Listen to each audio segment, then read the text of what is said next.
So how do you come to the project then from your filming profession then? Well, how did I come to the project? Actually, I bumped into Keith and I said, I think I said something like, "It's a long time since you did that first film. Shouldn't we do another film?" And he said, "Well, funnily enough, I've actually got this script here." And I think some time passed, but at some point he sent me the script, and I read it, and I thought it was incredible. I called him up and I said, "This is like Twist of the Wrist 2 on steroids." You know, I just like brought everything to life. I could see how it was going to look. So, man, this track riding is really hard work. Yeah, I got a really bad forearm pump. I could hardly grip the front brake. I was pretty excited about it, and we got together and then moved things forward and, you know, put the thing together.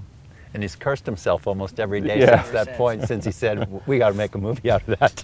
Because we're here now in August of 2009, and you started this in 2008, summer of 2008, right? Well, the first time we spoke about it was more like 2006. I think that's when we first, had the conversation. But it actually didn't come together until June of 08. It was when we started the actual shooting. So this is kind of like trying to get Phantom Menace off the ground. This took some doing and some thinking and some time then.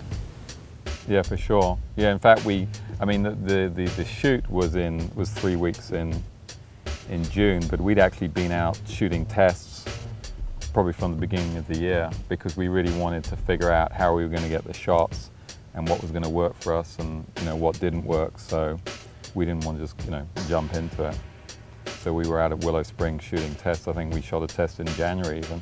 So Matt, then your task is to, of course, you have the book at your hands, you've come up with a script that you've looked over this, and your task is to try and put all this into what in movie vernacular would be a screenplay of some sort, and getting it into movie form. Right, well obviously Keith created the script, so our job was to break it down into the most efficient way to shoot it. And as I said, the first thing that I was really concerned about was the onboard shots, because obviously, you know, the scenes that we have with our actors interacting and stuff, that's traditional filmmaking, and you know, our director has a lot of experience with that. And being tight on the bike can start little slides before you get anywhere near the limits of traction. Really? It's not the tire?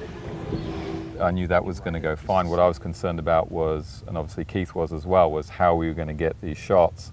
And you know, we tried a number of different things that are, you know, pieces of equipment, camera cars and things like that are traditionally used in making Hollywood films, and it wasn't always what we actually, you know, needed.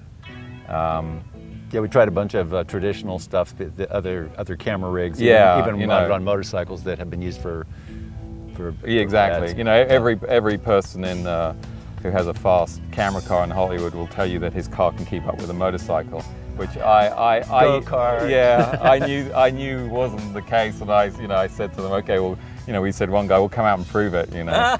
So we did actually use a camera car for some of the shots, but in the end we had to develop our own lightweight rigging and put it on a motorcycle. And put it on the motorcycle, and we had to, you know, all the shots are pretty much bike to bike for the on-track shots, and that's what worked for us. This all makes the bike more unstable, and it runs wide in the corner. So even the go-kart, even a go-kart rig just couldn't hang? The go-kart rig does work in certain situations. In certain speed terms, it can hang with a motorcycle, but, you know, we had a chat with, we actually went up to a set where they were using the go-kart, and we had a chat with a motorcycle rider, a guy you knew pretty well, actually. And Britt Turkington. And we said, okay, can this thing keep up with you? And he's like, oh no, I was completely having to throttle off in turn 2, you know, so we're like, okay, well, now we know, you know, so. Yeah, we noticed in one shot where you have the camera is obviously on some sort of tripod on the tail of the bike, and it's looking down at the top of the rider's head who's on the bike that it's on, following another bike. And, you know, that's up there at the end of a fulcrum, you know. Yeah. And that must have been somewhat challenging. Well, yeah, it was in a way.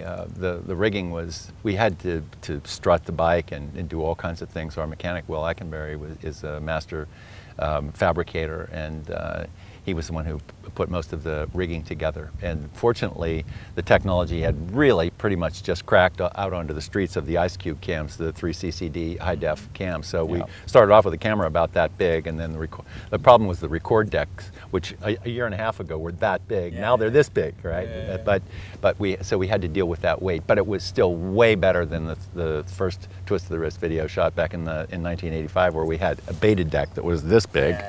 You know, and weighed 35 or 40 pounds, so it was much better. But yeah, we had to pioneer a lot of stuff for the shots, and you can see some of the other shots which are off to either side of the bike. Right. So some of the front shots are nice high and down shots as well, and I don't think those shots have ever been done before. But it was perfect for what we wanted, and that's all. We weren't trying to be creative, except for the fact that we wanted to show what it was. And not just the same old camera angles don't get it. You know, you can follow a bike around the track, but if it's not the right angle, then you don't see what you want to see. So that was the challenge for sure on all that on bike rigging, and but it worked. Right. Yeah, I'm happy with it.